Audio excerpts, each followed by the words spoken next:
जय श्री राम।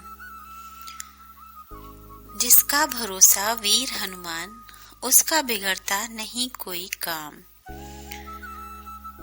प्रभु कभी भी बुद्धि वाले के बुलाने पे कहीं नहीं जाते, उसका सहारा कभी नहीं बनते, क्योंकि इंसान अपनी बुद्धि ज्यादा प्रयोग करता है, विश्वास नहीं रखता।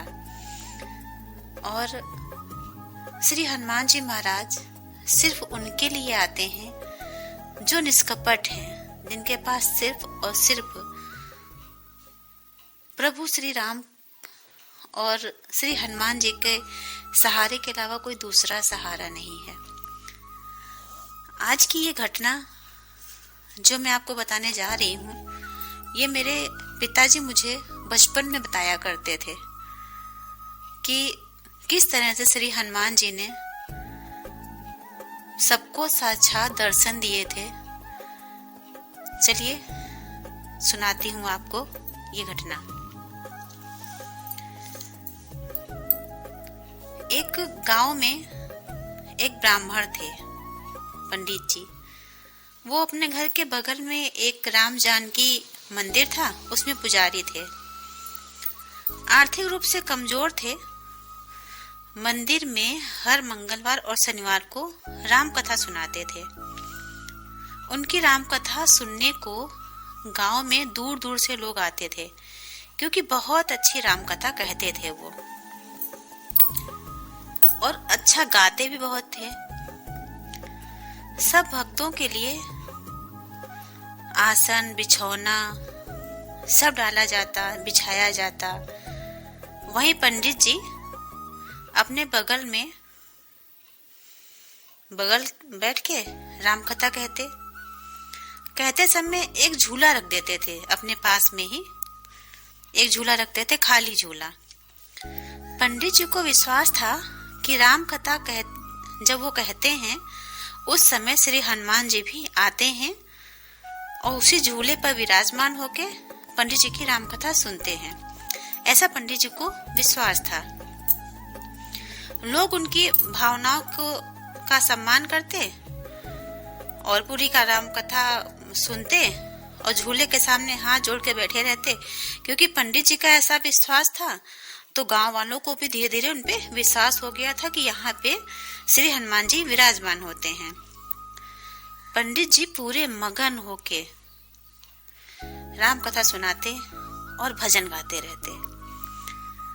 उनका एक मित्र जो कि वकील थे, वकील साहब काफी पढ़े लिखे थे और एक विद्वान व्यक्ति थे।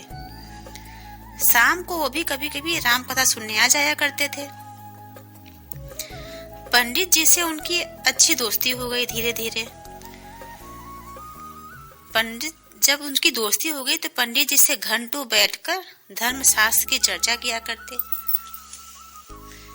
एक दिन वकील साहब से जब रहा नहीं गया तो उन्होंने पंडित जी से कहा कि पंडित जी, ये खाली झूला आप प्रवचन करते समय जो सामने रख देते हैं, ये अच्छा नहीं लगता है, इसको यहाँ से हटा दीजिए।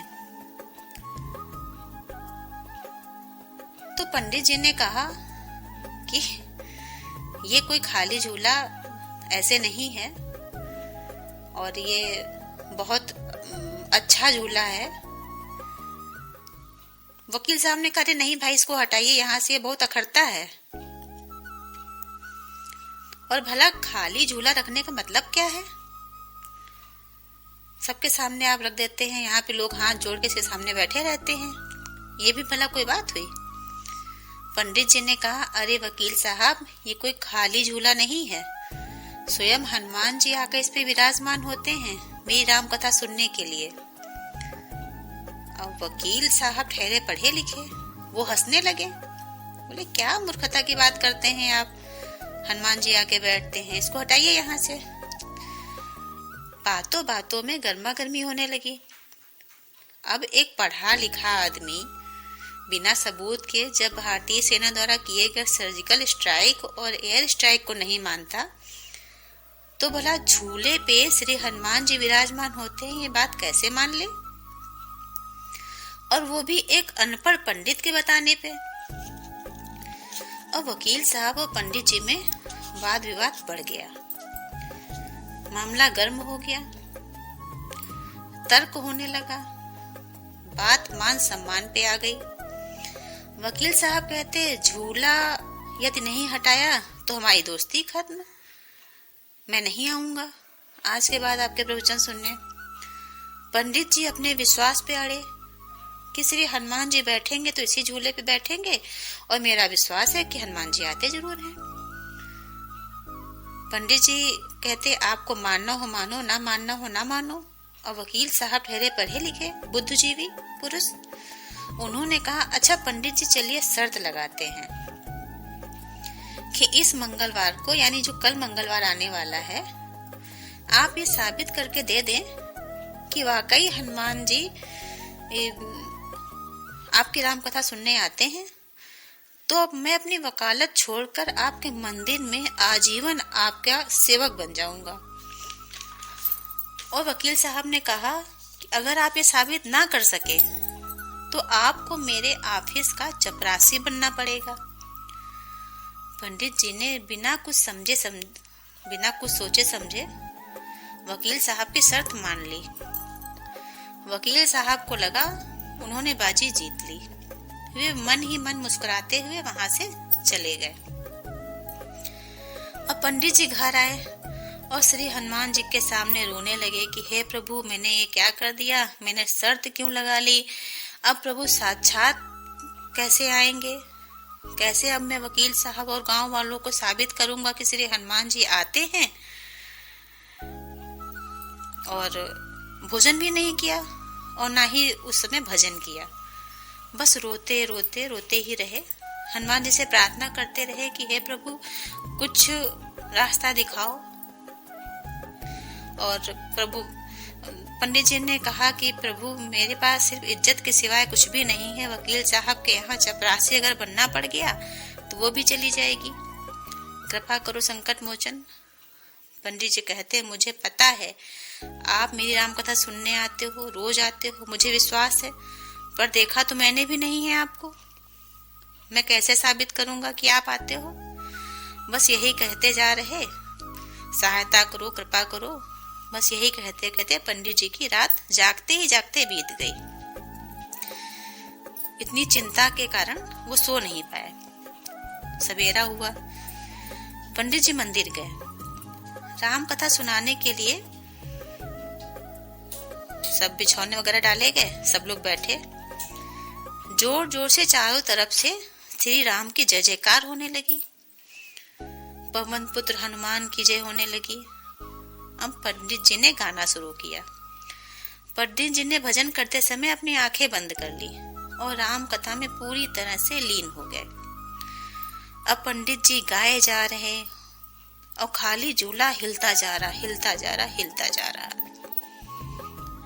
गांव वाले लोग जय श्री राम का आह्वान करते जा रहे। क्या माहौल बन गया भाई। वकील साहब ये दृश्य देखकर बस रोते ही जा रहे हैं, क्योंकि जो खाली झूला था, ना वहां पे हवा चल रही, ना किसी तरह का कुछ, और खाली झूला कस के हिल रहा। भजन समाप्त हुआ। पंडित जी ने आंखें खोली तो उन्होंने देखा कि वकील साहब पंडित जी के चरणों में पड़े हैं। पूरा गांव भक्तिमय नारे लगा रहा। अब वकील साहब रोते हुए बोले, मुझे माफ कर दीजिए पंडित जी, मेरी सारी उम्र के लिए मैं आपका सेवक हूँ। आज स्वयं श्री पवन पुत्र हनुमान जी मेरा घमंड तोड़ने यहाँ आए थे। मैं हार गया पंडित जी आपसे और आप जीत गए। तो इस घटना से ये तो सत्य पता ही चलता है ना कि सच में प्रभु बुद्धि वाले के पास बुलाने से भी नहीं जाते, क्योंकि वो बुद्धि बहुत लगाते हैं। प्रभु तो सिर्फ जाते हैं निष्कपट, जिनके पास सिर्फ और सिर्फ प्रभु के सहारे के अलावा और कोई दूसरा सहारा ही नहीं है। प्रभु उसकी रक्षा करने, प्रभु उसकी सहायता करने स्वयं ही प्रकट होते हैं कि न किसी रूप में। इसी के साथ आज इस वीडियो को समाप्त करती हूँ। मिलते हैं अगले वीडियो में। अगर आपको ये प्रसंग अच्छा लगा हो तो चैनल को प्लीज़ सब्सक्राइब कर लीजिएगा और ये वीडियो और लोगों तक भी भेज दीजिएगा, जिससे कि और लोग भी इस घटना से वाकिफ हो सकें। जय बाबा नीम करोली की।